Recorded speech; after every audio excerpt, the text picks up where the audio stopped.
అందరికీ నమస్కారం అండి.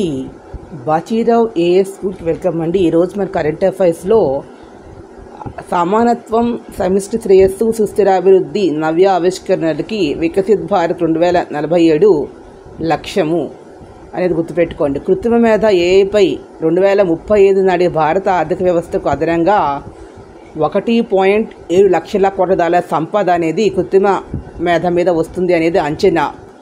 అందులో ముఖ్యంగా కావాల్సిన లార్జ్ మోడల్స్, క్లౌడ్ సర్వీసులకు మనకి ఇంపార్టెంట్ అనేది గుర్తుపెట్టుకోండి టెక్నాలజీస్లో. అదేవిధంగా 1.33 లక్షల కోట్ల పెట్టుబడితో అతిపెద్ద ఏఐ హబ్గా డేటా సెంటర్ ఏర్పాటు గూగుల్తో ఏపీ ప్రభుత్వం ఒప్పందం కుదుర్చుకున్నది అనేది. డిజిటల్ సార్వభౌమాధికారం సాధించాలంటే గూగుల్తో ఏపీ ఒప్పందం అనేది ఒక కీలకమైన విషయము. 15 నుంచి 29 ఏళ్ల వయసులో ఉన్న ప్రతి 5గురిలో ఒక్కరే ఏఐ నైపుణ్య శిక్షణ కార్యక్రమంలో పాలు పంచుకుంటున్నారనేది సర్వే రిపోర్ట్. 2027 నాటికి ఇండియాలో ఏఐకి సంబంధించిన కొలువులు 23 లక్షలు అందుబాటులో ఉంటే అందులో స్కిల్ అనేది లేకపోవడం వల్ల 10 లక్షల ఉద్యోగాలు అనేవి వేకెన్సీస్ ఉంటాయి అనేది. అంటే చైనా, అమెరికా దేశాల్లో పాఠశాల నుంచి ఏఐ అనేది మనకు ఉంటుంది, కానీ దేశంలో కూడా ఏఐ అనేది స్కూల్ నుంచే రావాల్సినటువంటి అవసరం అయితే ఉంది. భారత ఎగుమతులు అమెరికాకు వెళ్ళేది శాతము 20%. మన జీడీపీకి వచ్చేటటువంటి ఆదాయం 2%.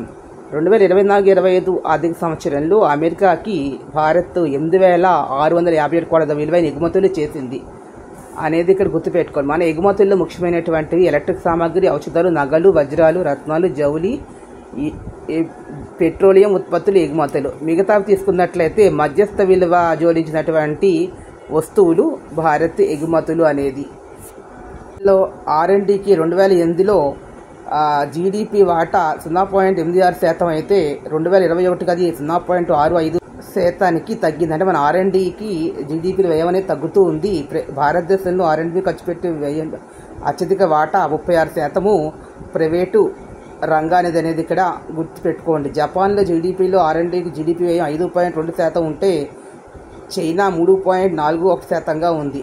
ఆస్ట్రేలియా 2.56%గా ఉంది అనేది ఇక్కడ గుర్తుపెట్టుకోండి. ఈ దక్షిణ కొరియా అత్యధికంగా 5.2%గా ఉంది. అంటే ఇక్కడ మనం క్వశ్చన్ ఫ్రేమ్ చేసినట్లయితే జీడిపిలో అత్యధిక వ్యయం R&D ఖర్చు పెట్టినటువంటి మొదటి 4 దేశాలు అసెండింగ్ ఆర్డర్ తీసుకుని దక్షిణ కొరియా జీడిపిలో 5.2%గా, జపాన్ 3.4%గా, చైనా 2.56%గా, ఆస్ట్రేలియా 1.86%గా ఉంది. ఇండియా అతి తక్కువగా ఉంది. ఇది పాయింట్ గుర్తుపెట్టుకోండి. విధంగా భారతదేశంలో 59 కోట్ల కార్మికులు ఉంటే దాంట్లో 1.5 కోట్లు మాత్రమే డిజిటల్ ఆర్థిక వ్యవస్థ సర్వీసుల్లో ఉన్నారు అనేది పాయింట్ గుర్తుపెట్టుకోండి. సో మన టెక్నాలజీ, అలాగే భారతదేశంలో వాళ్ళు వేరే టెక్నాలజీస్ మీద ఆధారపడుతూ ఉన్నారు. కొత్త టెక్నాలజీ మీద అయితే ఎవరు ఆధారపడటం లేదు అనేది కూడా ఇక్కడ గుర్తుపెట్టుకోండి.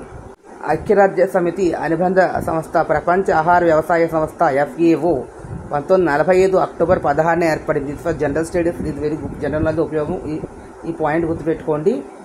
UNEP ఐక్యరాజ్య సమితి పర్యావరణ కార్యక్రమం విడుదల చేసిన ఆహార వృధా నివేదిక ప్రపంచవ్యాప్తంగా తీసుకున్నట్లయితే 150 కోట్ల టన్నుల ఆహారం అనేది వృధా అవుతోంది అనేది. దీనివల్ల నష్టపోయేది లక్షల కోట్ల డాలర్లు. అంటే ప్రపంచవ్యాప్తంగా 68 కోట్ల మంది ఆకలి బాధ అనుభవిస్తున్నట్టుగా FAO అంచనా. దీంట్లో పంట కోత, రవాణా సమయంలో వృధా అయ్యే ఆహారం 13% అయితే హోటల్, రెస్టారెంట్స్, రిటైలర్ల, వినియోగదారుల దగ్గర 19% ఆహారం అనేది వృధా అవుతుంది అని.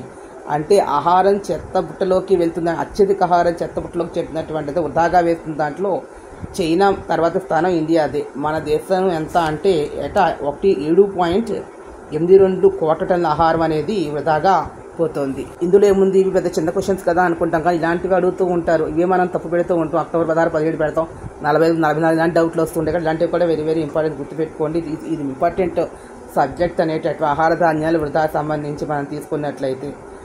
అదేవిధంగా మనకి ఇంకొక నెక్స్ట్ పాయింట్ వచ్చి ఏంటంటే ఇళ్ళ నుంచి అయ్యే వృధా 60% అయితే ఇళ్ళ హౌస్ హోల్డ్స్ ప్రతి ఇంట్లో కూడా సగటున ఎంత అంటే 55 కిలోల ఆహారం అనేది వృధా అవుతుంది ప్రతి ఇంట్లో కూడా అనేది కేంద్ర వినియోగదారుల వ్యవహారాల శాఖ ఆహార పంపిణీ అనే రిపోర్ట్ ఆధారంగా ఇది రిపోర్టు. ఇలా వృధా చేసిన ఆహారం అంత జాగ్రత్త మట్టిపాలకుండా ఉంటే దేశంలో 38 కోట్ల మంది ఆకలి తీర్చవచ్చు అనేది అధ్యయనాలు వెల్లడి చేస్తూ ఉన్నాయి. ఇక్కడ ఆహార వృధా వల్ల భారత్ ఏటా కోల్పోయే సంపద 1,00,000 కోట్ల రూపాయలు అనేది ఇక రిపోర్ట్. అంటే ప్రపంచ ఆకలి సూచి తీసుకున్నట్లయితే లాస్ట్ ఇయర్లో భారత్ 2024లో 127 దేశాల్లో సర్వే చేస్తే భారతదేశం స్థానం 105వ స్థానంలో ఉంది. ప్రపంచంలోని ఇప్పటికీ 20 దేశాల్లో సంఘర్షణ అనేది జరుగుతుంది అంటే దానికి కారణం ఆహార కొరత అనేది FAO అధ్యయనం.